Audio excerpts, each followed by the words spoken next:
I am Sri Sharma, student of MA Applied Economics, first year, batch 2022-2024. आज हम बात करेंगे टॉपिक एब्सोल्यूट इनकम हाइपोथेसिस। तो मैं आपको बताऊंगी कि एब्सोल्यूट इनकम हाइपोथेसिस इसका क्या मतलब है और ये थ्योरी कहाँ से आई है और किसने दी है। तो ये जो एब्सोल्यूट इनकम हाइपोथेसिस, ये जो फैक्टर निकल के आया है, ये निकल के आया कंजप्शन थ्योरी से। और इसको दिया किसने था? तो इसको दिया था कीन्स ने। तो इसके अंदर उन्होंने कहा था कि जो एब्सोल्यूट इनकम हाइपोथेसिस है, इसमें कंज्यूमर कैसे अपनी इनकम को सेविंग्स और कंजप्शन में डिवाइड करेगा, मतलब कितना पार्ट वो सेव करेगा और कितना कंज्यूम करेगा। तो इसमें उन्होंने बताया था कि जैसे जैसे कंज्यूमर की इनकम बढ़ेगी वैसे वैसे कंजप्शन भी बढ़ेगा, पर जो कंजप्शन का रेट होगा वो बहुत कम रेट से बढ़ेगा, मतलब इनकम एकदम हाई बढ़ती जाएगी पर कंजप्शन का रेट रहेगा बहुत कम रहेगा। तो इधर मैंने एक टेबल बनाई है जिसमें देखो इनकम जो है वो 0 है, ठीक है, और कंजप्शन 20 है। तो कंजप्शन कभी भी 0 नहीं होता है, ये आप सभी जानते हैं, क्योंकि कोई भी बच्चा जैसे पैदा होता है, ठीक है, तो वो कंज्यूम तो करते हैं, मतलब उसको कपड़े भी चाहिए, खाने को भी चाहिए, इनकम कुछ भी नहीं है, लेट के खाएगा। तो इसका मतलब है कि 0 इनकम पर भी कुछ ना कुछ इंडिविजुअल एक कंज्यूम तो करेगा ही। पर जो यहाँ इनकम है 0 से 50 हो गई और जो कंजप्शन है 20 से 60 हो गया, मतलब इनकम डायरेक्ट 50 बढ़ गई, ठीक है, और इसका डिफरेंस है जो 20 से 60, मतलब इसका जो डिफरेंस है बिल्कुल माइनर सा है। और इधर देखिए आप, फिर 50 से 100 हो गई, मतलब डायरेक्ट 50 बढ़ गई इनकम, ठीक है, और इधर 60 से 100, मतलब बहुत कम लेवल पर बढ़ते जा रही है। और इसमें एब्सोल्यूट इनकम हाइपोथेसिस में कीन्स ने एक बात और कही थी। तो एब्सोल्यूट इनकम हाइपोथेसिस जो है वो निकली थी किससे? कंजप्शन थ्योरी से। और ये पार्ट कंजप्शन थ्योरी का जो कि किसने दिया था? जॉन मैन्यार्ड कीन्स ने, ठीक है।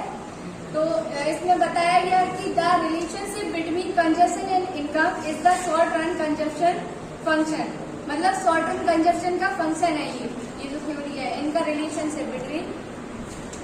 फिर इसमें बताया गया कि इस जो एब्सोल्यूट इनकम हाइपोथेसिस है इसके मेरिट्स क्या क्या है, ठीक है।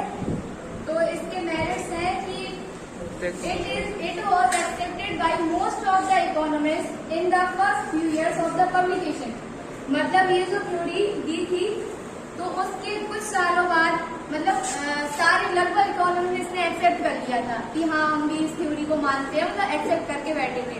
और ये जो थ्योरी थी वो किस बुक से निकली थी, मतलब बुक लिखी थी जो पब्लिश की थी वो थी द जर्नल थ्योरी बुक, ठीक है। और इसी बुक से निकली थी एब्सोल्यूट इनकम हाइपोथेसिस थ्योरी। और दूसरा जो इसका मेरिट है वो है it Lay's stress on factor other than income which affect consumer behaviour.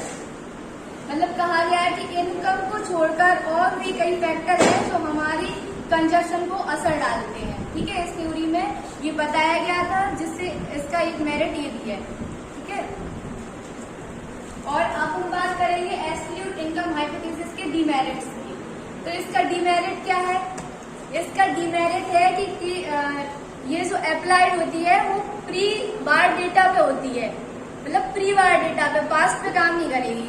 तो ये इसका बहुत बड़ा डीमेरिट भी है, ठीक है। और देखो जो एब्सोल्यूट इनकम हाइपोथेसिस है इसके 2 फैक्टर निकलते हैं, एक तो एग्रीगेट कंजप्शन और दूसरा डिस्पोजल